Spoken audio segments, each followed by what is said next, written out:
States, the federal appeals court has rejected a petition filed by the President Donald Trump's campaign against presidential election in Pennsylvania state. And now the news in detail. Foreign Minister Shah Mahmood Qureshi says Pakistan is committed to forge closer cooperation with the United Arab Emirates in diverse fields. This he stated during a meeting with UAE Minister of State Reem Al Hashimi on the sidelines of OIC Council of Foreign Ministers meeting in Niger. The foreign minister said that Pakistan and the United Arab Emirates enjoy fraternal relations based on religious and cultural harmony. During the meeting, they discussed matters of mutual interest, including Pakistan's participation in Expo, and exchanged views on bilateral cooperation on various issues. The two sides stressed the importance of further strengthening of OIC as a united and pivotal platform for Muslim Ummah. The foreign minister Shah Mahmood Qureshi also held a meeting with his Niger counterpart Kalan Kurao and stressed the need for expanding economic and commercial ties between the two countries. Thanking Niger for its principled stance on the Jammu and Kashmir dispute, the foreign minister apprised his Niger counterpart about the worsening human rights situation in Indian illegally occupied Jammu and Kashmir.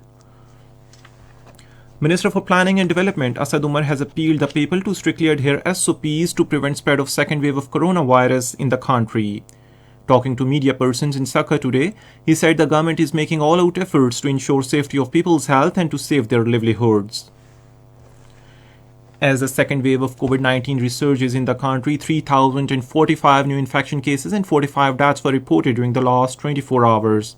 The death toll in the country has now reached 7,942 and 3,37,553 patients stand recovered from the pandemic.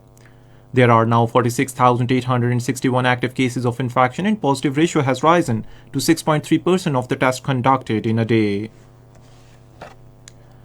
In Indian illegally occupied Jammu and Kashmir, chairman of Pir Panjal Freedom Movement Qazi Muhammad Irshad has appealed to Kashmiris to boycott the so-called District Development Council elections to convey to the international community that they do not want elections but freedom from India's illegal occupation.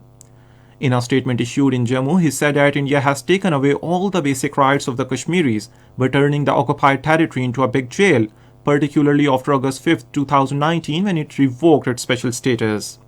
He said that India was inflicting all kinds of oppression on Kashmiris to force them to surrender their freedom movement. Iran's President Hassan Rouhani has accused Israel of killing their prominent scientist Mohsen Fakhrizadeh in Tehran. In a statement today, he said that assassination of Fakhrizadeh shows our enemies' despair. The military advisor to Supreme Leader Ayatollah Khamenei in a tweet has also vowed to strike at the killers. Meanwhile, the United Nations Secretary General Antonio Guterres has called for restraint after top Iranian nuclear scientist Mohsen Fakhrizadeh was shot dead near Tehran. The deputy spokesman of UN Chief Farhan Haq in a statement said they should avoid any action that could lead an escalation of tensions in the region. In the United States, a federal appeals court has rejected a petition filed by the President Donald Trump's campaign to block President-elect Joe Biden from being declared the winner of Pennsylvania.